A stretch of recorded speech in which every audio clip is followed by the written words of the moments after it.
If you have a budget Sony mirrorless camera, kind of like this one, this is the Sony NEX5R, you're probably somebody who is very budget minded and you don't want to go out and spend thousands of dollars to pair with your $100 or $200 camera, which totally makes sense. So here's a list of 5 great Sony E-Mount lenses that work great with any of these Sony Alpha cameras. First up is the Sony 18-55 f3.5 to 5.6 kit lens that used to ship with a lot of the Sony NEX series cameras. I really like this lens, and I've featured this lens in several different camera reviews on this channel. It certainly is not the sharpest lens you'll ever use, and it also doesn't have a constant aperture, which would be really nice, but obviously it'd be a way more expensive lens if it had that constant aperture. But the coolest thing about this lens is I'm able to get really good results even with these cheaper camera bodies. I was really impressed when I took this lens to a Saturday market with my wife and my son. I took a lot of great images with this as well as some video clips, and I honestly was stunned with how well this lens performed. The build quality honestly does not feel that bad, and in my opinion, it's even a better lens than the updated kit lens with the Sony a6000 line. So that's the 16 to 50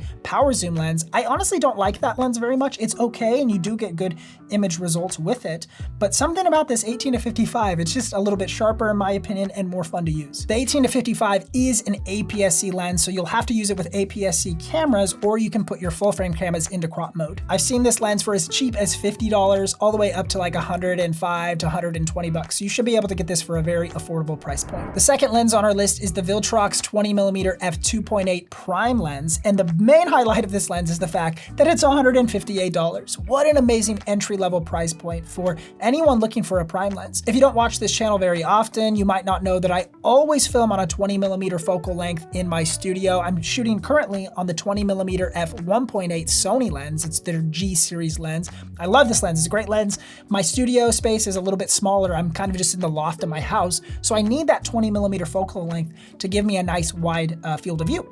I've actually used this lens in my studio and nobody has even noticed really the difference. Maybe you noticed that the depth of field was a little bit less shallow because of the 2.8 aperture. If you saw one of those videos where I used it, the autofocus performance honestly worked really well, which I was surprised at. I thought $158, there's no way it's gonna be able to utilize these great autofocus systems in these Sony mirrorless cameras, but I was actually blown away. It totally worked with eye autofocus tracking in my FX3, which I wasn't exactly sure if it would work or not, but it totally did. Plus, it's a full frame lens, so it works with all of Sony's full frame and APS-C cameras. Again, $158 for this guy is an absolute steal, and it's so cool that in 2024, there's options like this available for people who just want to get started, but they can't spend like thousands of dollars, or I think the lens I'm currently shooting on is like 850 bucks or something. It's pretty spendy. You could buy like almost 8 of these for the same price. The third lens on our list is the TTArtisan 27mm f2.8 prime lens for Sony APS-C cameras. This lens is $149 at the time of recording this video. That's such a great price point for a high quality lens in 2024. Back when I was starting out in like 2015, 2016 or so, there were just not lenses like this. If you wanted to buy a $150 lens, it was a literal piece of garbage. It was so bad. But now this is like a totally viable option for people who want to take high quality photos or video clips. The main downfall with this lens is the fact that at $149, if you were to just spend $10 more, you could get the full frame version of the Viltrox lens, the 20mm that we just talked about, for like $158. So if you're someone who likes the full frame ecosystem, I think the 20mm is gonna be the better option for you. But if you shoot on APS-C, I really do like this lens. I mean, look at how small it is. This thing's like an inch tall. This is gonna be great to pair with all of your super small camera bodies. Option number 4 is the Sony 28-70 f3.5 to 5.6 kit lens that is shipped with pretty much every Sony a7 camera since the original Sony a7. I like to say that this is the most hated lens in America because if you basically watch any camera review or any lens review, this lens is really talked down upon as if you really can't get any good results with it at all. And that's just totally not true, especially if you understand how to shoot in manual exposure and how lens compression works, you can get some really great results with this lens. You get a good balance of wides and mids with the 28-70 focal range, and it's a full frame lens so you can use it on full frame or APS-C cameras. It definitely doesn't feel like the greatest build quality. It feels very lightweight in the hands, which could be a benefit if you're wanting to travel light and pair it with a lighter camera body,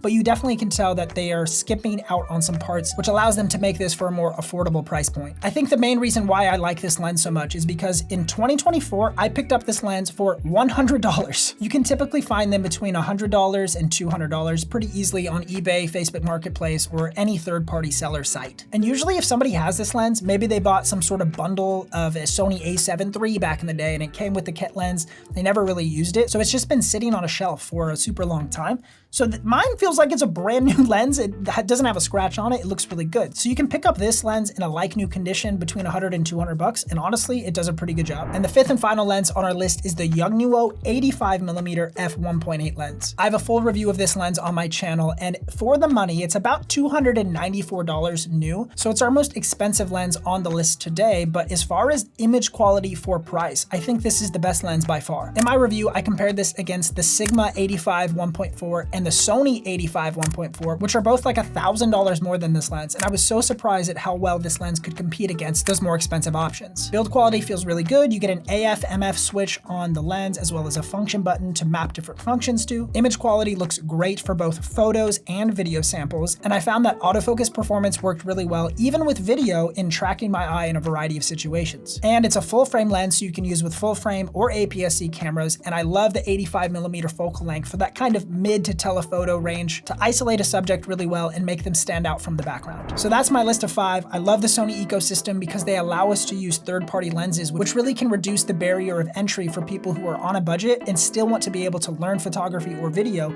By buying a third-party lens, you can save yourself so much money and still get really great results for both photo and video purposes. Thanks so much for taking time to watch this video. If you enjoyed it, feel free to leave a like and subscribe if you haven't already. You can check out some more content on this channel right here. Thanks so much, guys. Much love.